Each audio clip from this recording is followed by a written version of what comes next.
Thank you. Thank you for having me today. I will try to give a break to the translators and probably continue. I'm sure they're English. grateful. Thank you. But they're still translating to Greek. You understand? They're never, right. They're always busy. But, our wonderful translators. They can switch at least.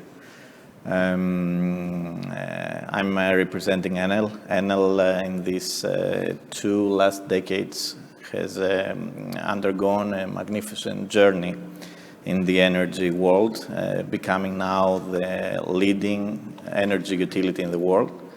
We have the largest installed capacity of renewables. We have the largest distribution network and also the largest portfolio of customers, being in 5 different continents and more than 35 countries. At the same time, what's remarkable to mention is that we continue to grow faster than competition. We announced back in November the most ambitious plan for the next decade, reaching an installed capacity by 2030 of 145 gigawatts of renewable projects. This implies investments at a range of 100 billion in the next decade, which shows our commitment in helping our world moving faster and more aggressively towards the energy transition. Enel is present in Greece in the last 13 years. We have invested more than 1 billion in this time. We are operating around 60 projects in different prefectures of the country. And also we are proud to have installed the biggest wind farm in the country, one of the biggest in Europe, Kafireas project, which was actually a remarkable project because it came during a very tough moment for a country. And also it showed that investments can restart happening in the energy spectrum. In parallel, Enel has a very ambitious plan for the future. We have a pipeline of more than 1.5 gigawatts. Out of this, I would like to stay a bit on some innovative solutions, including new technologies like storage.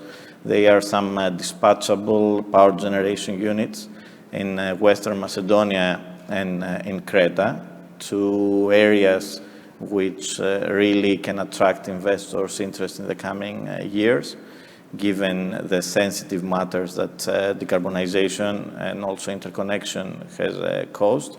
These are units that practically incorporate storage, but they charge storage with renewable energy, making the path to the energy transition faster and smoother. I think this is very important also on the decision-making process of the coming years to make sure that storage will be combined with renewables to achieve a faster and more aggressive decarbonization. This is where the Greek government also is taking several initiatives with a new legislative framework. We expect to see it, and Enel would be ready to invest as long as the conditions are allowing it. We are very curious to see the new measures that are being taken. We are very curious to see how the amounts that are coming for RRF are going to be utilized in the country. Enel continues to be an energy ally of Greece, and we think that this condition, the post-COVID condition, and also the big investments that are expected to come through RRF should be really guarantee an objective and open competition framework for all parties, which will create the circumstances for the investors' interest to be heated up again.